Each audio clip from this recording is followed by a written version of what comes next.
All right, LinkedIn and what other platforms I'm on. Welcome to Pick Your Brains with Benjamin. Today, I actually have the pleasure of welcoming a really awesome guest who I've been following for a couple years now. And the way she writes her content is just really awesome. So we'd like to welcome Courtney to the show today.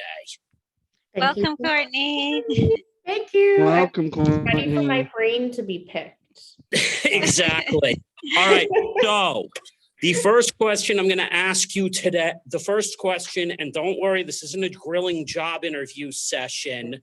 This is basically our chance to and the audience to get to know you. First question is, since I've been following you for 2 years and I'm familiar with a bit of your story, but I think more people are familiar with your partner's story since she's a little, you're both recognizable, but in 2 different ways, but she's a little more, I understand her story, but we'd like to understand your story. Sure. So basically tell us how you ended up doing what you're doing today. Okay.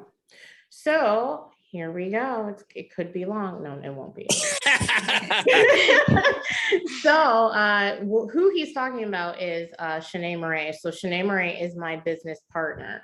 So what I tell people is her story basically is my story. We walk very parallel to one another. So in 2016, I had my son and he had some health complications. So I had to decide between, caring for him and having a job. And obviously I chose my son.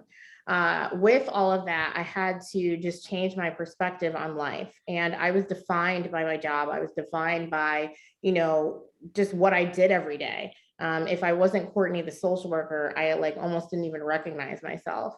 So I had to figure out what was I good at?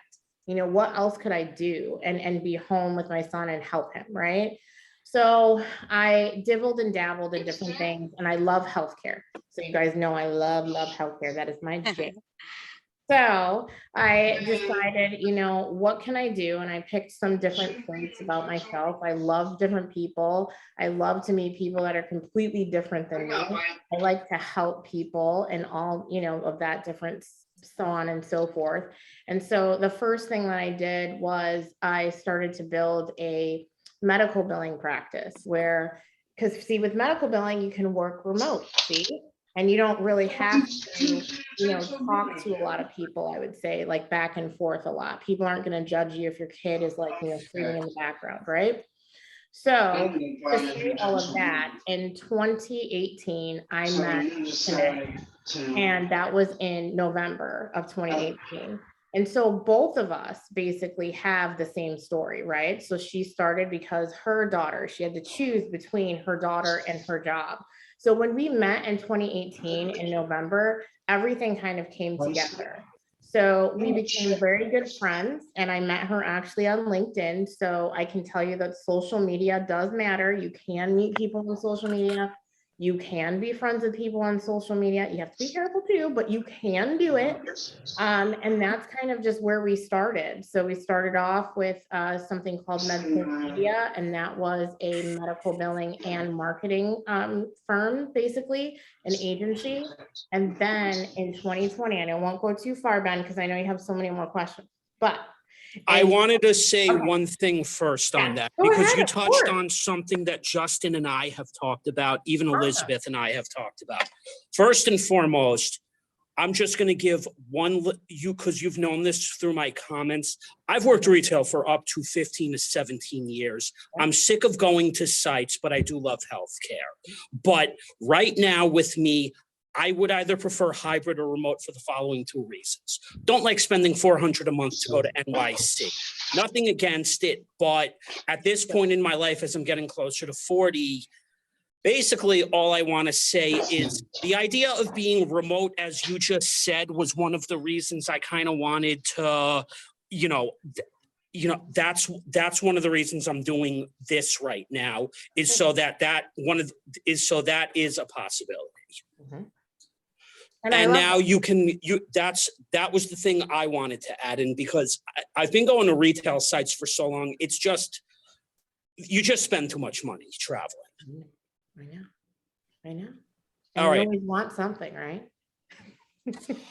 more for myself at this point. I know.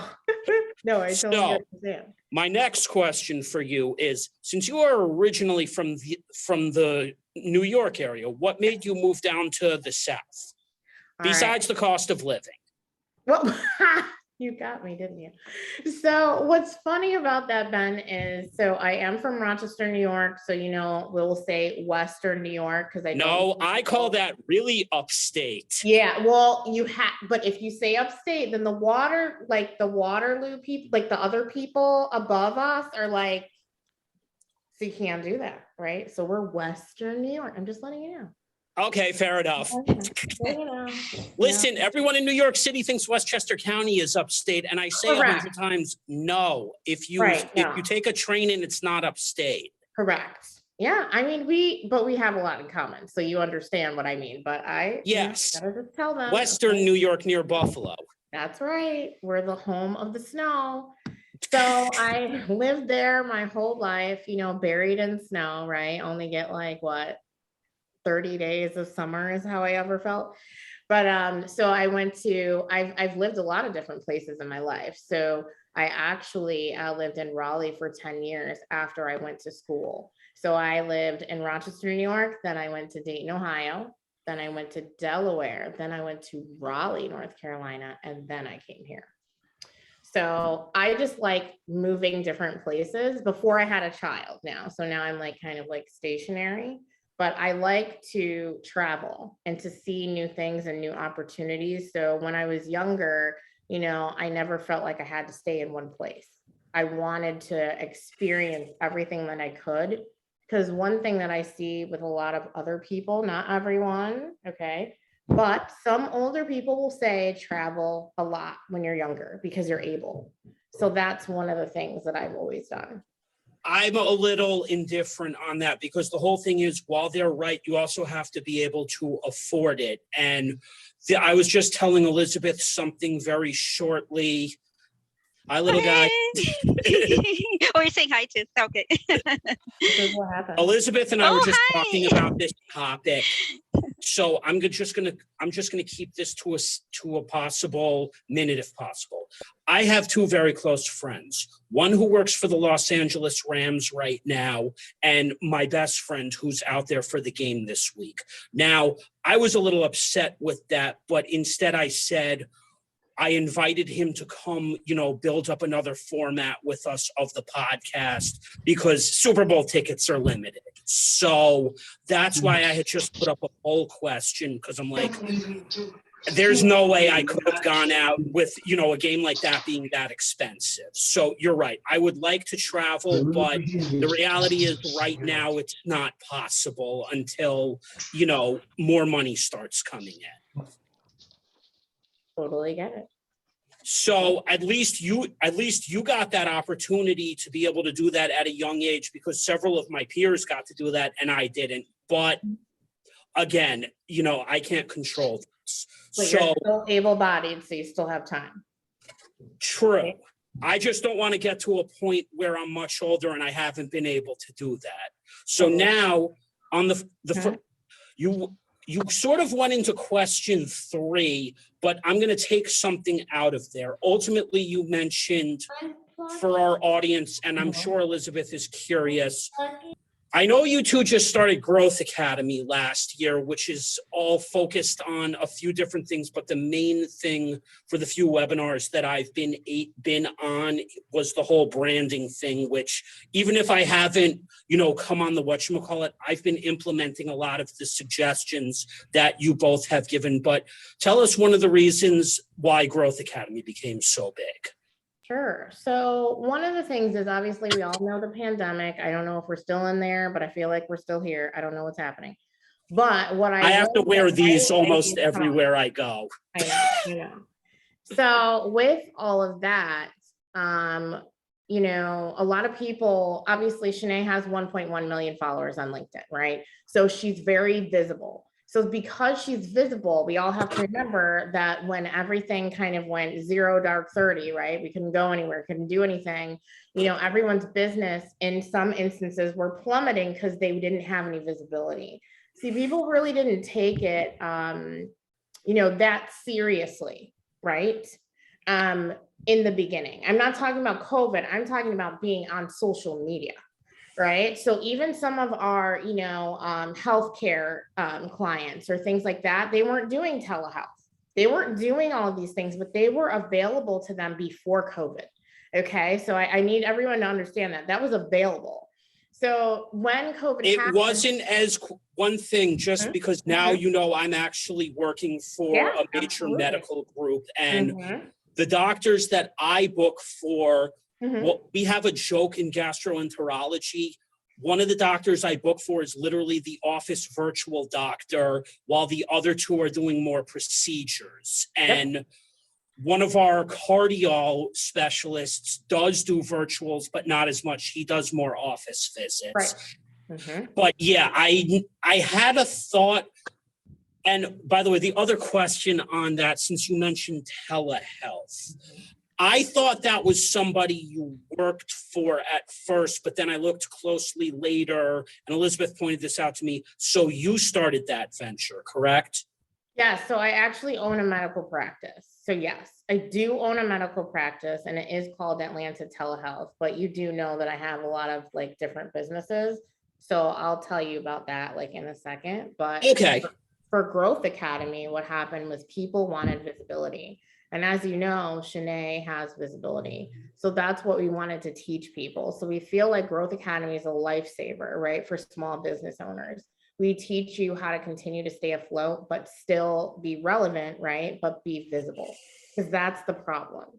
Trust me, I'm not so just so you all know, I love social media in a way, but I still don't I'm about to. I'm the same with it. You know what I mean? I love it, but I could do without it.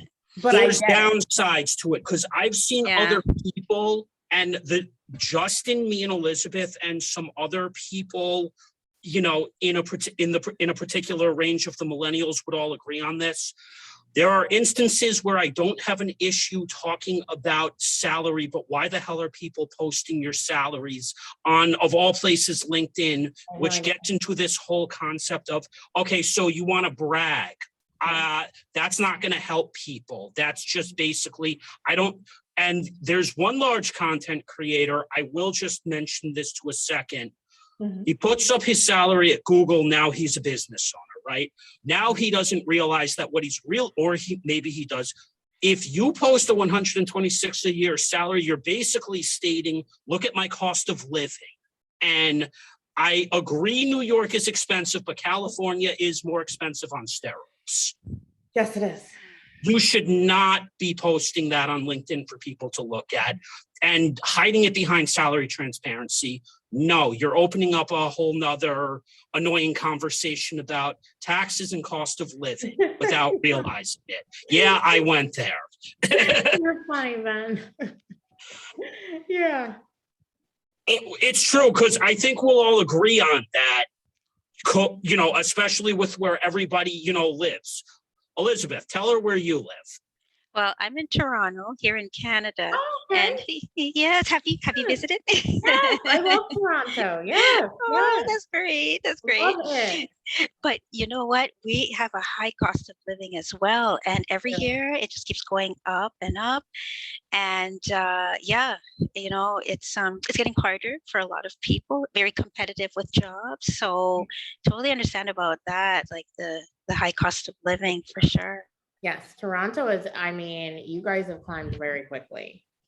Yes. New York, the rents are going up once again. The construction. And then everything that happens in New York boils out to my county, where now a lot of the locals, even me, are complaining, why are you building Manhattan-style apartments in Westchester County, where you have a majority homeowners?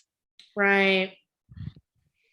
But anyway, so let's see, what do I want to ask you next? Okay, since you, me, and Elizabeth, since I know you are also studying to be a social worker, and we would all agree that healthcare on some level does need some fixing. Yes. Canada has its issues, but what do you think we could do to fix healthcare here in America, or at least, or at least make some things a little more fair. Because eventually we're going to be doing a whole healthcare episode, which we'd like to have you back for, by the way. Sure. No, that's fine. Goodness, that's a big question, Ben. So the first thing I'm going to say is communication. I think that it starts just even in the office. And I know that sounds strange, but it's how do I feel when I even enter into a place or facility, right? How am I being treated? Now, we all know that there's these big companies called insurance companies, but we can't do anything if we're not all together in the fight or in the reason why we might not like them, or we might feel like their cost is high, right? You can't. I'm seeing this every day, by the way, 5 days a week. I see insurance denials. I see insurance rejecting medication over believe me, prior authorization or pre-authorization.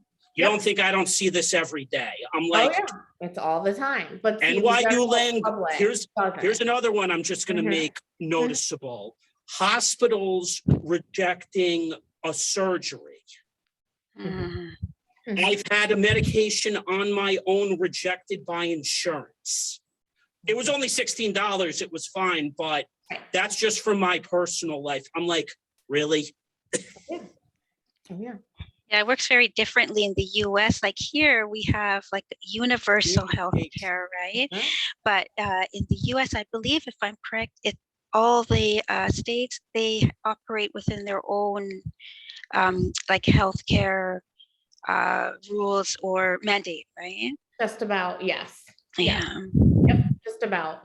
So obviously, you know, Medicaid is state. Then we have, you know, our federal, which is Medicare. But a lot of them, even No, I thought Medicaid was federal. There's two different types of Medicaid. There's private insurance Medicaid, like through United Healthcare. Right, but that's through United Healthcare. Yes, that's what I mean. There's private Medicares and then there's federal Medicare. Just like Medicaid is a federal insurance. I don't think there's state level Medicaid. Well, yes, but what happens is it can also be regulated by the state in some instances. Does that well, yeah, because New York has a lot more red tape in this aspect, which so I'm aware it's federal, but the states will regulate it sometimes the way that they'd like to. The regular Medicaid, not the other ones, not the Uniteds or the. And not everyone wants to accept Medicaid either. Large healthcare providers don't. So you have to go to like places like urgent care or clinics. It depends on them. Yep, it depends. And it also, but it's a whole other, it's a lot because sometimes people don't want to take Medicare or Medicaid. But then that's also like a whole other conversation because that gets into income level, by the way. It's their because unfortunately, I know going back to how you met Shanae, I was on Medicaid also, but you know why I was on Medicaid? And I would let the audience know this one: minimum wage. Yep. If you make less than the federal poverty wage, which right now is $15 an hour, supposedly that would qualify you for Medicaid, but in many instances, it's difficult to get approved for it. You know, and in my case, I only got approved when I started finally living on my own.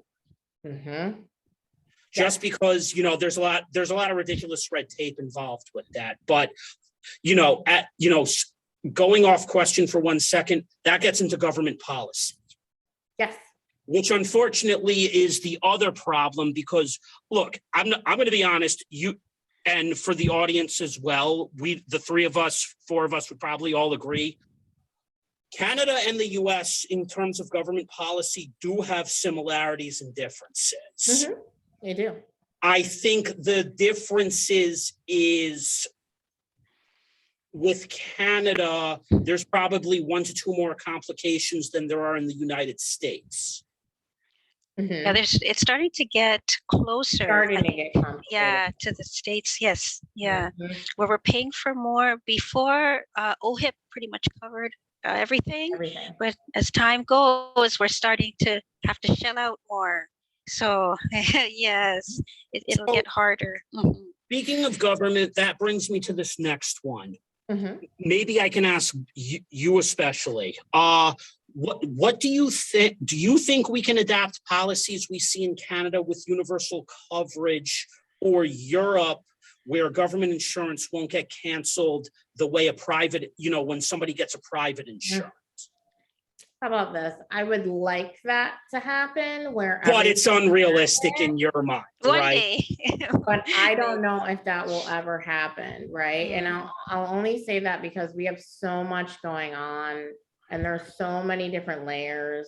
There's money involved, you know what I mean? There's just, I don't even know. I mean, that is almost. I don't know either. I would like I to would adopt love- some of those policies that, in this country, but then you would have to get all 50 states to cooperate, and New York runs one way, Georgia runs another way. Correct. That's the other thing, because without going into complete politics, Georgia runs more conservatively than New York, but in a lot of cases where you're from in New York, your part of New York was much more conservative than where I live. Mine is more moderate to liberal, depending on which region you're going to of the county. So let's see. That's off. The last question I'm gonna ask. Sorry, Ben, can I just ask Courtney? Yeah, go ahead. Oh, sure, yeah. Has that ever been proposed? The rest of Yeah, these sure. are off the court questions. Yeah, So just Elizabeth, go ahead. Sure. Just like as in like in your opinion, or if you've ever heard, like, has that ever been a suggested thing, like to eventually have a universal health care? So, oh my gosh. So I know this has been talked about a lot. And I'll say this, normally when I hear it, it's usually like during like presidential campaigns, all of that good stuff. We will go back and forth. Like if I look it up or whatever, like what's the difference between, Canada and us, right? That's how we usually compare it. The only thing is that again, it's going to take a lot, and, it's very complicated. I imagine. Even for you all, right? It's complicated to keep that in place. And yes. So there's two arguments for all of them. And I understand all of them, honestly. It's just, I feel as though everyone should be able to be sick and be okay and not have like bankruptcy because I have cancer. Do you know what I mean? Like, yeah, for sure. That's the one thing I know we would all agree on that needs to change is if you get cancer, you should not, especially to my audience, you should not have to go bankrupt just because you got treatment for cancer. Yeah, that's the one thing that really that I'm really surprised no one gets upset about in this country. It's horrible. Yeah. There needs to be like I guess more of an outcry, people getting more upset because it's unbelievable. I will say this to you, Elizabeth, the problem in this country is we should be getting pissed off about that one, but this gets into a later podcasting episode we have planned, which is the media has a wonderful way of distracting people from this. Yes, we see that with a lot of unnecessary things like trucker strikes. Oh, yes, that actually is still going on. That's a separate thing altogether. Oh, yeah. Yeah. So for sure. Now, I have a reframed question that I thought would be worth asking to the audience, especially. How would you say we could all benefit from Growth Academy? So you can all benefit from Growth Academy because there's a couple things, right? So I'll give you like the top 3 things. One is you will learn how, if you join, we have a huge community. So the biggest thing about our community is that everybody's different. So from product based, right? From, just people that are, just online, just want to be like an influencer. And then some people who are service based. So I'll say that there's like 3 different types of people.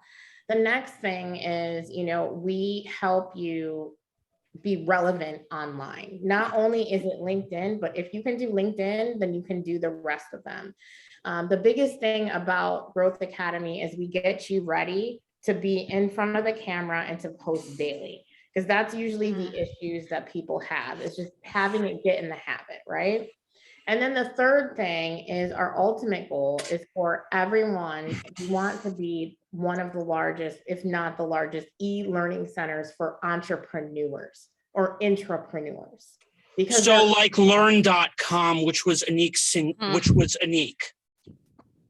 I don't know that one, but that doesn't mean anything because I'm building my own. But no, I know but I'm just mentioning another site, which is what it looks like you're trying to build as well, which would be more of a e-based learning for entrepreneurs, because that's what Learn branded itself as. Correct. Yep. Now, the interesting question I had, and I'm sure the viewers would like to know, is the fee still $27 monthly for Growth Academy? Because I recall that's what Shanae's partner mentioned to me last year. So that was what it was, but now we have all different types of different educational things. So there's a lot going on now. So there's more options. Oh yeah, there's a lot more options. Yes. Would you be willing after this to just send us the links of what the options are? Because I'm actually interested in taking a look at this now for us. And then when we're done recording, I have some separate questions that will be a little more, for the group, because it's the third of the group couldn't be here today, but he's basically our editor. Okay, sounds good. All right, Justin, what's the time? Our time is, we are at 3:33 p.m. So if you'd like to continue. Time. What are we up to? 38 minutes and 45 seconds, but you can continue as long as you like. All right, so let's stop at the 40 points so I can ask these the off questions on the record. So actually, stop the record right now. Okay. What is going on?